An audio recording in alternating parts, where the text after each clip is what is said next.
Hello YouTube, Dbtgamer Show, Pokemon Birthday, part 76. 77. 77. In the last part, YouTube, we almost finished this dungeon, and we... Did we? What were we talking about last part? The way that... they're talking about the fact that Bahamut has absolutely nothing to do with dragons. Oh. We also talked about Digimon and how Adam doesn't always understand how the evolutions work. Makes no bloody sense! Especially not when you're used to like the Pokemon evolutions that do make sense. No, most of the Pokemon evolutions make sense. Well, the majority of them, I have no idea what Dragonite's supposed to be. Magmar! I think you found a Magmar. You gonna try and catch it? Nah. No. Because Magmars in this area are very high level and you can't always control what move they have. So you may get one that's shit. Okay. Anyway, YouTube, I have thought of a topic for this part. Here we go. I think we should talk about Final Fantasy VII Advent Children. Why? Because I recently saw it, I just wondered it might be an interesting topic because we're talking about Final Fantasy these days and we haven't really discussed any of the films. That's a good point. I don't think we have discussed any of the films. Mainly because there's only been two and the first one was shite. Yeah, I've never seen Spirits Within, but I don't want to see it because I've heard it's crap. Oh, don't get me wrong, it's a fairly entertaining movie. Pikachu is now learning Thunder. I've just given him a red candy. I've forgotten Thundershock. Woot. My moveset is now complete. Thunder, Thunderbolt, Slam, and Flash. Are you going to escape and evolve him? I've got the dungeon to finish off first, Adam. I'm almost there.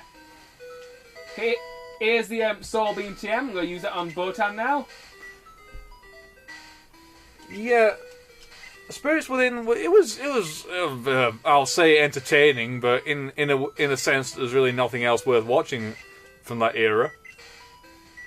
It was good to showcase the advancements in CGI technology. But as far as storylines went, it just didn't really... It's like it didn't mean anything. I need Razor, I need Sleep Powder, I need Cut, I'll get rid of Acid.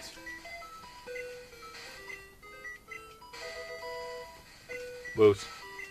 So go on. Well, Advent Children, I thought it was a pretty okay movie. This is the secret key, YouTube. This is what you need to get in the gym, so let's use our escape rope and get the hell out of here. Advent Children, I thought it was a pretty decent movie. Let's talk about... I'm going to talk about my favourite scenes. My favourite scene... One of my favourite scenes was the bit where they're fighting a giant monster, and for some bizarre reason, Cloud leaps up in the air with his sword in hand, and everybody just vaults him in mid-air. I think you'll find that giant monster is Bahamut.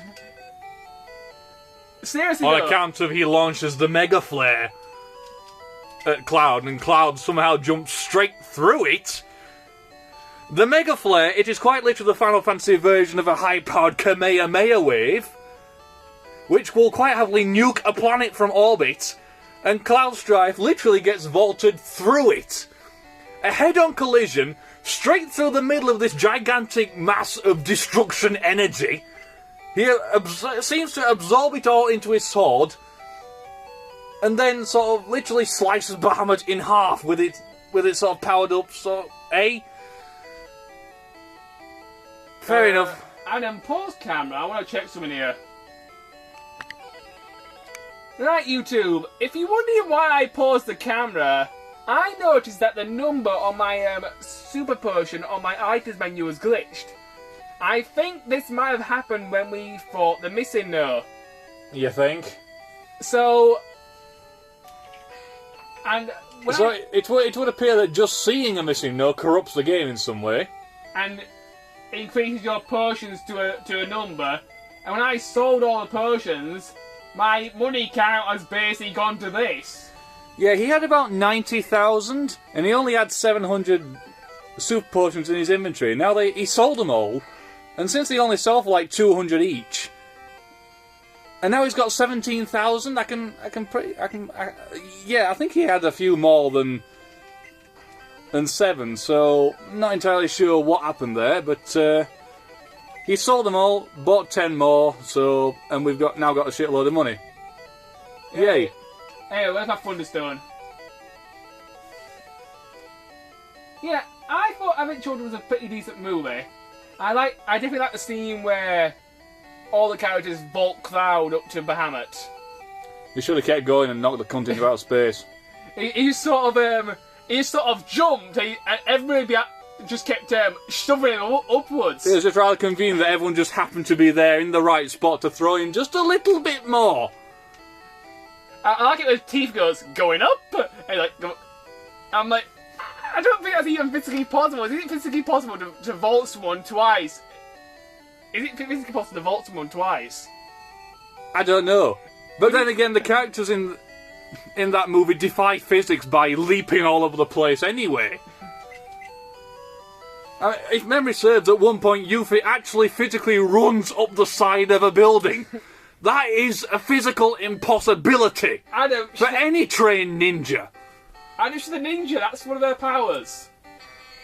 It's also impossible. She is not built in a way that would allow such a feat. And plus it was on like the 90,000th floor of some dilapidated shit heap anyway. This is Raichu, YouTube. Very good Pokemon, definitely worth getting. It's one of the fastest and best electric types in the game. Anyway, now that we've finished talking about how someone can run up a building, we talk about... It seems like Yuffie Kisaragi is built like a fucking toothpick. She does not have the lower body strength to propel herself up a sheer wall.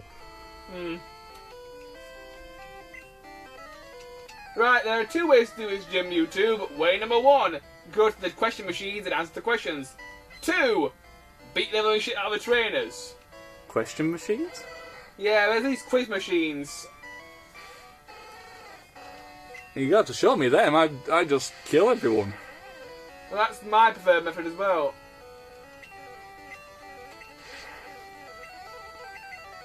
I also like the final battle with Sephiroth, although I don't really understand how Sephiroth came back. The same way he came back the last time, cloning. Oh. I don't know why, but it seems like any part of Sephiroth or Jenova, when implanted into something, can sort of transform them into Sephiroth. Sort of Sephiroth can take over them and become himself again. Because what's his toss, when he got kicked out of the window, he absorbed Jenova's head, didn't he? Not entirely sure why anyone would actually want to keep the head of some kind of ancient creature that very much wiped out all life on the planet. Yeah. You'd think you want to dispose of something that dangerous, you know. Genova's a pretty difficult boss as well in the game. Which one? Genova Birth, Genova Life, Genova Death, or Genova Synthesis? Pretty much all of them are difficult. I have to confess, first time I played the game, the Genova Birth did give me a bit of trouble.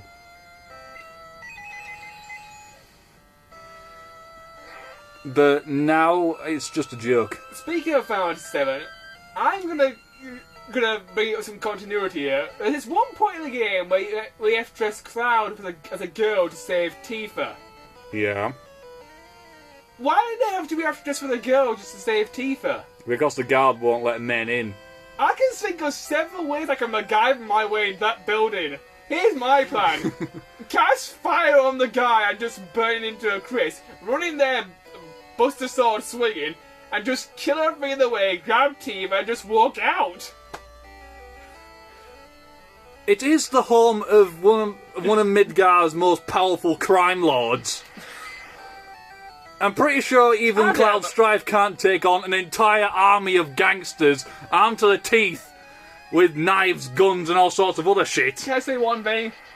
In that conversation, you actually get into fights with these guys, and they're about as tough as butterscotch pudding. Yeah, that's because you're already inside the building. You know, most of his guys will be like sort of patrolling the streets, dealing drugs and soliciting prostitutes and pimping and all sorts of other shit. You know, whatever gangsters do these days. Or if you're anything like me on Saints Row 2, gangsters usually sort of walk around flashing. Seriously, you can buy a trench coat, become completely naked, wear a trench coat and just flash at anyone walking past. Or go streaking! Okay, the first question is... It's all pixelated out so you can't actually fucking see anything, which is somewhat of a disappointment. Especially if you're like me and has a kind of superstition where female characters always tend to last longer. Alright. The way the quiz machines work in the 7th gym YouTube... Okay, go on. It's simple yes or no questions. Caterpie evolves into Butterfree. The answer is no, it evolves the Metapod. Hey? Sorry, bad call. It evolves in the Metapod first. I call bullshit on that answer, matey. Get it wrong on first trainer if you can't... Yeah, we get the picture. Well, yeah, it does eventually evolve into Butterfree. But not first. Yeah, fair enough. So yeah, I just thought a simple, better way would be just to storm the Gangster Club with your magic and your sword. Yeah, good point. You are playing a character who can summon the elemental powers of ice and lightning. And fire. Can you use fire at that point? Yeah. As a material for fire, you just buy it, you use it. Fair enough. And plus, you are sort of wielding what is quite literally an iron girder on a stick that's been sharpened down one end. So, yeah. And you've got Eris next to you, who's quite literally the perfect white mage. Keep you alive. A limit break heals all party members, but not that much. But I wouldn't call her the perfect white mage. I suppose you give her a cure material, she could help you. But I don't use Eris at all because she dies at the end of the first disc, therefore she's worthless. Yeah, you don't really get anything back for leveling her up, and okay, she is the first character ever to get her ultimate weapon and final limit break, but at the point you get them, you're nowhere near ready to actually use them. Unless you've done some serious, and I mean fucking serious, level grinding with Eris, you are not going to be at a point where you can actually use her final limit break. Yeah. And even if you are at that point, when you find her final weapon, you are quite literally on the last dungeon you ever use her in. Because after that, she runs off and gets killed. I can't remember. Why does she run off anyway? Because she thinks that because she's the last surviving member of the ancients, only she can sort of protect the world. So she decides to wander off. Facing Sephiroth on your own is never the best idea in the world. I wouldn't mind, but she doesn't actually face him. She just sort of walks into this inner chamber, crouches down, has a bit of a prey, smiles at Cloud, and gets killed. That's it. That's her fucking plan. Well, it's not as bad as... I'd sooner take the shove a sharpened sword up the fucker's arse route myself, but fair enough. I'd just probably walk in there, get someone to distract Sephiroth, and then just sort of get Bahamut's Lost and nuke up his arse. Do you have Bahamut at that point? I think so. I think you do, actually. I'd have to check that. I do know in the forest leading up to the City of the Ancients, you find what is quite literally my favourite summon. Alexandria? No. I don't know how you pronounce it. K-A-J-J? K-A-J-T-A... I don't even know how it's spelled. It's pronounced like Jata or something like that. What does it look like? Well, you summon it. It's like this shower of lightning. Then the lightning shatters and sort of melts together to freeze the enemy. Then that shatters and sort of becomes little fireballs that incinerate them. Then all the fireballs sort of jump away and form this sort of gigantic ball which pounds on the ground to create this sort of tectonic shockwave.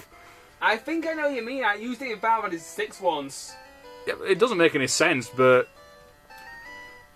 Hey, YouTube, we've run out of time. So I'll see you next part. I'll see you next time, YouTube.